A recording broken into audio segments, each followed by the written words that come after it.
राजा के 60,000 पुत्र कपिल मुनि के आश्रम में युद्ध करने के लिए पहुंच गए। ये दृश्य देख कपिल मुनि क्रोध में आकर राजा सागर के 60,000 पुत्र को श्राप देकर वहीं पर भस्म कर डाला। मकर संक्रांति के संबंध में एक कथा भागीरथ से जुड़ी है। एक बार की बात है, राजा सागर ने अश्वमेघ यज्ञ का अनुष्ठान किया था और अपने अश्व को विश्व की विजय प्राप्त करने के लिए छोड़ दिया। जब इंद्रदेव को इस बारे में पता चला तो उन्होंने छल कर उस अश्व को कपिल मुनि के आश्रम में बांध दिया। राजा सागर को इस संबंध में ज्ञात हुआ तो राजा के 60,000 पुत्र कपिल मुनि के आश्रम में युद्ध करने के लिए पहुंच गए। ये दृश्य देख कपिल मुनि क्रोध में आकर राजा सागर के 60,000 पुत्र को श्राप देकर वहीं पर भस्म कर डाला। इसके बाद राजा सागर के पौत्र राजकुमार अंशुमन कपिल मुनि के आश्रम में पहुंचे और उन्होंने कपिल मुनि से विनती करते हुए अपने बंधुओं के उद्धार का मार्ग पूछा। कपिल ने उपाय के तौर पर बताया कि यदि तुम अपने बंधुओं का उद्धार चाहते हो तो इसके लिए गंगा जी को धरती पर लाना होगा।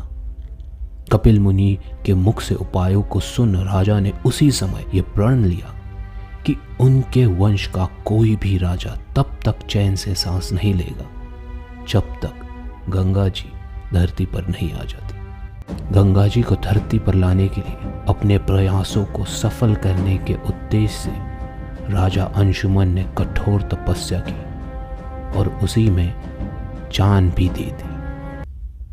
इसके बाद ये प्रयास उनकी तीसरी पीढ़ी यानी राजा अंशुमन के पौत्र और राजा दिलीप के पुत्र भागीरथ ने पूर्ण किया। भागीरथ ने कठोर तपस्या के माध्यम से अपने उद्देश्य में सफलता पाई। अंततः तब से अत्यधिक प्रसन्न होकर गंगा मैया भागीरथ के साथ धरती पर आने के लिए मान गई।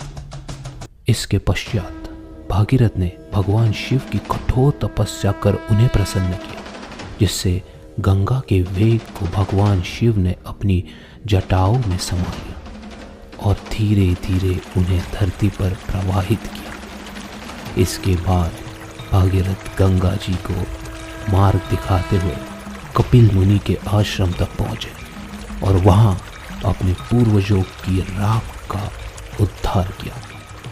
इस तरह भागीरथ की मनोकामना पूर्ण हुई। कहा जाता है कि जिस दिन गंगा जी कपिल मुनि के आश्रम पर पधारी थी उस दिन मकर संक्रांति का ही पावन दिन था। तभी से मकर संक्रांति को मनाए जाने और स्नान करने की प्रथा शुरू हुई और सदियों से अब तक चली आ रही है।